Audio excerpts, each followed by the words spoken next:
The new single-use rocket launcher is here on Escape from Tarkov, and of course, today I'm going to showcase how you can get your hands on the actual RSH-G-2 72.5mm rocket launcher. And of course, this is released with the latest patch and update that we had yesterday as of when this video is published. And so, how can you actually manage to get it? Well, it starts off with a task from Prapple, which unlocks the actual rocket launcher itself. But in terms of getting that task done, that is what this video is all about. How you can do it on PVE really easily and with minimal effort. Because this task features around eliminating any target whilst using grenades or grenade launchers. Now, there are a couple things that I would suggest people potentially do if they are trying to get this one done. One of them is, if you are taking in grenades, if you don't have access to a grenade launcher, or you simply do not have access to enough ammunition for your grenade launchers, I would highly recommend running some factory raids. That is because there are a ton of just general AI that you can easily take out. So scavs, PMCs, bosses, whatever it is, all count as being able to be taken out within this eliminate any target using grenades or grenade launchers. So you have to take out 35 enemies with grenades or grenade launchers, and so what you want to do is run into your factory raids with about 5 or 6 grenades. Often, if you are a decent player or an experienced player, or you've been running PvE for a long time, you've probably got a ton of grenades available to you anyway. Now, in terms of grenade that you actually would want to take, ideally you would want to take impact nades, because it just makes it super simple, because as soon as you lob it at the feet of, you know, a couple of PMCs or a couple of scavs, they're instantly gone. There's no delay timer. It doesn't give them an option to run away. However, in the kind of gameplay that we're seeing, I wasn't running impact nades so that you guys would get an idea as to how you can do it, even if you don't have that many impact nades or anything. But in terms of doing it efficiently, the best you could possibly do, impact nades are going to be the ones that you want to take. But in terms of standard grenades, you run into factory and you just start lobbing nades into the center. Not randomly, you want to be looking out for voice lines. So typically you can start using stun grenades to begin with, because that will get your voice lines of the PMCs and the AI in the game. So you lob a couple of impact nades when you do actually find people after you've thrown these stun grenades or your standard grenades. And often the best places to actually use those grenades are when they're down in the underground, or at least in the center of factory, which is where a ton of PMCs spawn. So you can lob them over into the center, and if they're down in the pit by the silos, it's very difficult for them to run away, and you'll often get a couple of kills. That's how I managed to get quite a few kills already, and we've only ran about 2 raids so far. But in the essence, when it comes to trying to push forward, get as many of those that you want to, obviously you're going to start running out of grenades, because you are having to throw quite a few, and not every single grenade is going to take out 1, or even, you know, 1 every 2 grenades that you throw. It could be that you throw 5 grenades and not a single one gets any. So you need some way of recouping the grenades back. So hence why factory is really good, because you can actually run with your standard weapon, whatever that be, whether you take in a PPSH as a very first time player, or whether you're running with, you know, the top meta guns in the game right now, things like the HK or some 7.62s or whatever you're using, just to take out PMCs, because in the pockets of the PMCs you will find grenades, typically 2 of them.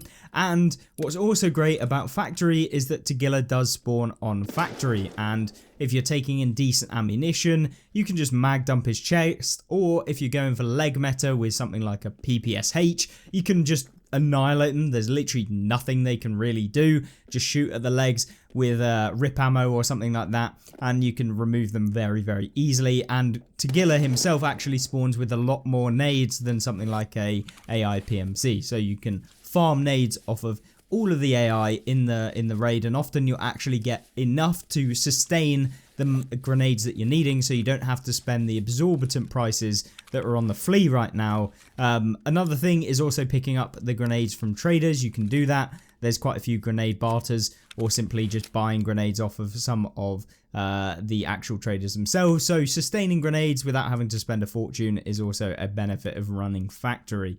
So that is something that I think is really useful. It has been the best way I've found so far in terms of using grenades to get the job done.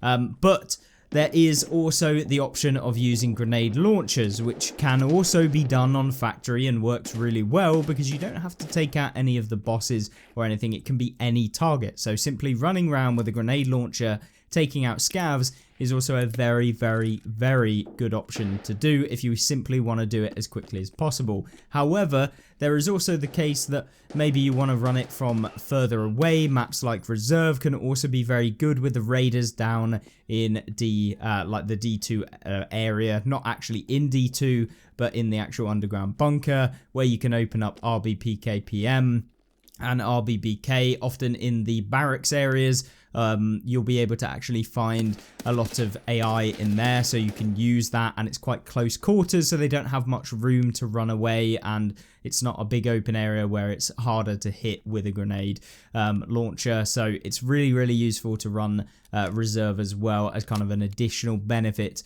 when using actual grenade launchers. Me, myself, I'm going to be running grenade launchers to finish off this quest as soon as possible, and we'll be unlocking the rocket launcher so that we can go ahead and give it a go.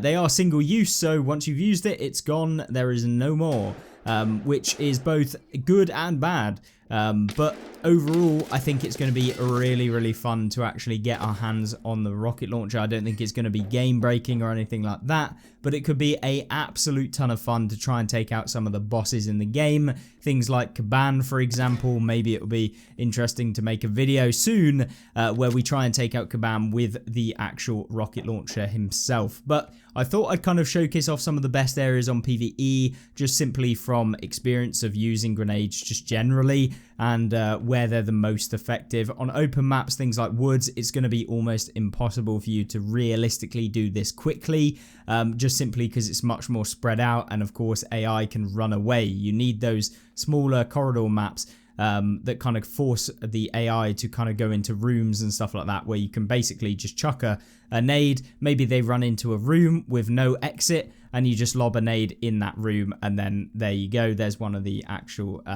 eliminations that you can then add to your tally. And so yeah, factory, running Reserve in the actual buildings, and that is basically what I would do. Labs is also a very good option, especially if you want to make some money at the exact same time, due to some of the barters for various different quests going absolutely through the roof. So things like the thermal scope for the Reap IR barter is actually mega expensive, all of the items. So the clock, for example, is worth 1.3 million rubles. So if you're ready to go ahead and farm up some rubles, I'm going to showcase a little run that I've been doing to make some more rubles as we make our way towards the 2 billion mark in rubles. And then eventually we will make our way to try and get, you know, $100 million or something like that. I think that would be very interesting, but may have to be done when we move over to the 1.0 release of Escape from Tarkov later on in the year. Because of course at that point, you know, you're going to have to reset your account if you want the end game content, which I have no problems with. We've kind of maxed out everything on this account anyway, really. So yeah, overall a really good update to a lot of the general just quality of life things that came into the game, and I wanted to share this video with you guys. If you enjoyed it, if you have any other suggestions, or maybe you found a really broken way of getting those eliminations really easily, let everyone else know in the comment section down below, and maybe I'll update this video in a couple of days time to help everyone else out if I do see something that is just absolutely broken. But with that being said, hopefully you enjoyed, and I will see you in the next one. Goodbye, have a great rest of the day, see you there, bye bye.